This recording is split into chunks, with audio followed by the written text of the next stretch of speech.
Namaste.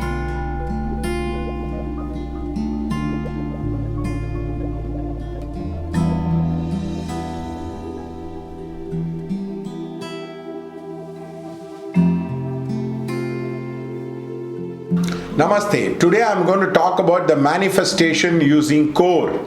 Now, many people don't understand a seven-layered reality. There are seven-layered reality. One is the intention, the other one is the thinking, the other one is the seeing, the other one is the speech, the other one is the action, and also the impact of the action. So you can say the intention, mind, seeing, feeling, speech, action, and also the seventh level of reality, which is supposed to be the manifested outcome of that reality. So, if you want to change the manifested amount of reality across, try to tune into your intention. Now, this is called as the core. Now, unless you take to bodybuilding, you take to gymnasium, people talk about this as a core.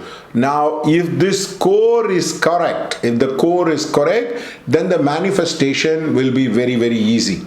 There was a friend of mine who came to me and he told me, I am in love with that girl, I want to get married to that girl.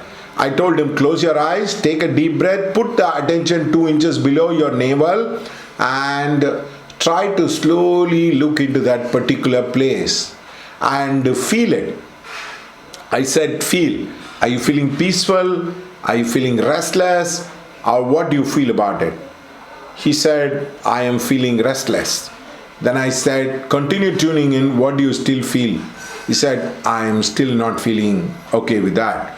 So the entire problem is you need to understand that the manifestation is not going to happen because the core is not connected to the desire. People, mind is different, feeling is different, speech is different, what they see is different, and what they intend at that level is very different, and their action is very different.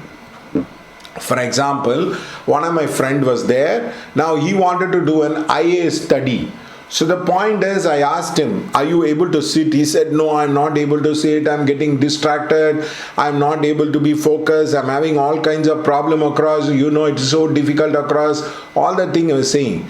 I said, just tune into your core and find out whether you are really interested in doing this particular thing. He tuned into the core and he found out that he was not interested in doing this particular thing. So the problem is he realized his intention were very different, so his effort also became very, very different. So the fundamental problem with many people is they are not tuned into their core, they are not tuned into their intention. The intention will reflect the kind of reality you are having.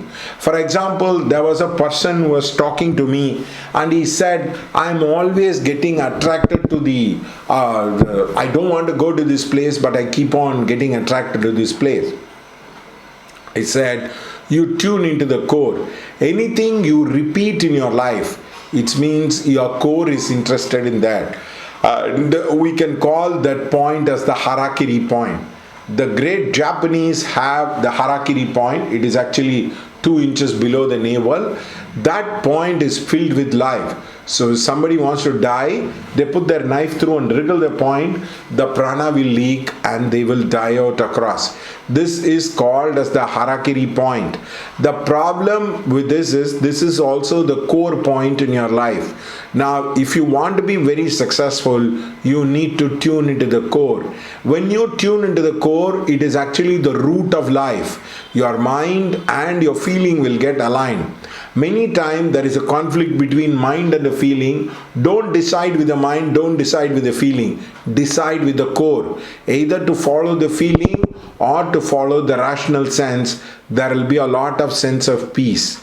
I know a particular person. He was actually feeling very disturbed about what kind of job he has to do, and also he went on talking about it, and suddenly he realized, I told him tune into the core, and he felt one college was much better. in the core level without any logic. He went into the college and it turned out to be right. So listen to your core. The main problem with many people is they are not listening into their core. All the time they are telling about this, that. When you listen to the core, the answers come spontaneously, because this is called as the Antaryamin. This is called as the inner guide. It is told in Shiva Sutra, follow this guide and it will lead you to the harmony and the whole. People who are supposed to be a guru should develop the listening and tuning into the Antaryamin. The Antaryamin is universal. It is like a Airtel broadband. It is available for everybody, but the problem is one has to tune in to get into it. God's guidance in the Akashvani, in the Adesh is available for everybody, but the problem is the tuning in does not come with the mind. It comes with the listening to the core.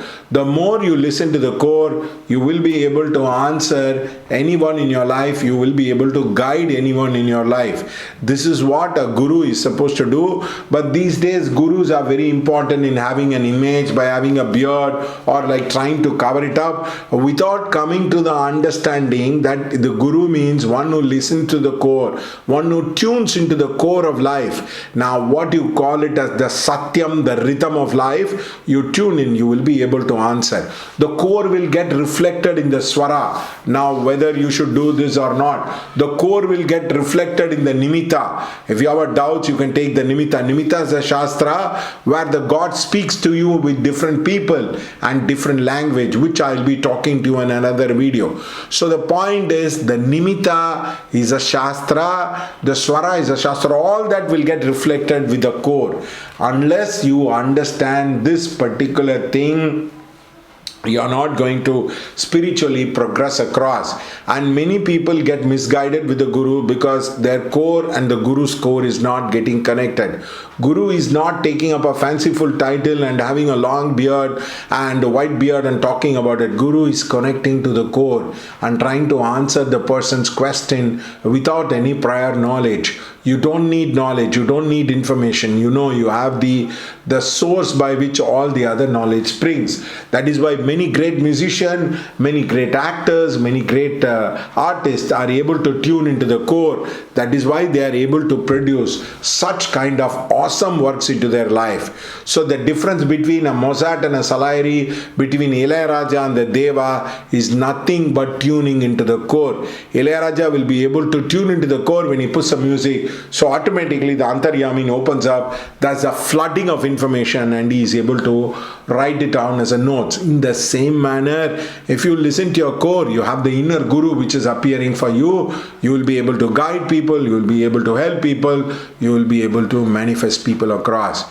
Now, if your inner guru is not open, you are still a bacha in the world of spirituality. You are still a bacha in the world of spiritual giant.